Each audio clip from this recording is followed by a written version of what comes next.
హిందీలో super duper hit అయిన Hunter మూవీని తెలుగులో రీమేక్ చేస్తున్న సంగతి తెలిసిందే. అవసరాల శ్రీనివాస్ హీరోగా నటిస్తున్న ఈ సినిమాకి బాబు బాగా బిజీ అనే టైటిల్ పెట్టారు. నవీన్ మేడారు ఈ సినిమాకి దర్శకత్వం వహిస్తున్నారు.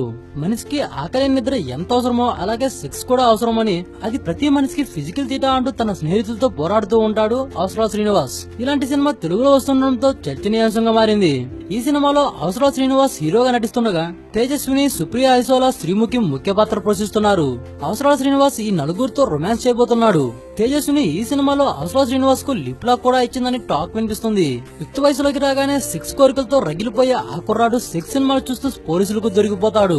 20 ఏళ్లు దాటగానే అమ్మాయిలతో ఎఫ్ఐఆర్ లో పెళ్లైన ఆంటీలతో వివాహేతర సంబంధాలు పెట్టుకుని బిజీగా ఉంటాడు. అయితే హిందీలో ఈ సినిమాని చాలా బోల్డ్ గా ఎమోషనల్ గా తెరకెక్కించారు. అయితే తెలుగులోనూ అలా తీయడం సాధ్యమవుతుందా? ఇక్కడ పరిస్థితులు అనుకున్న విధంగా సహకరిస్తాయా? దర్శకుడు ఈ సినిమాని ఎలా చూపించబోతున్నాడో అని ఆసక్తికరంగా ఎదురు చూస్తున్నారు ప్రేక్షకులు. బాలీవుడ్ లో ఈ మూవీ ఎలాగుంటే తెలుగులో కూడా అలాగే ఉంటుందని అవసరాల శ్రీనివాస్ ఈ మధ్య ఇంటర్వ్యూలో చెప్పారు. దీంతో ఈ సినిమాలో కాస్త మసాలా ఎక్కువగా ఉంటుందని అంతా ఊహించుకుంటున్నారు. అడల్ట్ కామెడీ అనగానే అంతా ఏదో ఊహించుకుంటారు, కానీ ఈ సినిమాలో చాలా లోతైన మీనింగ్ ఉంటుందని అంటున్నారు అవసరాల శ్రీనివాస్. ఏప్రిల్ 13న ఈ సినిమా రిలీజ్ కాబోతుంది.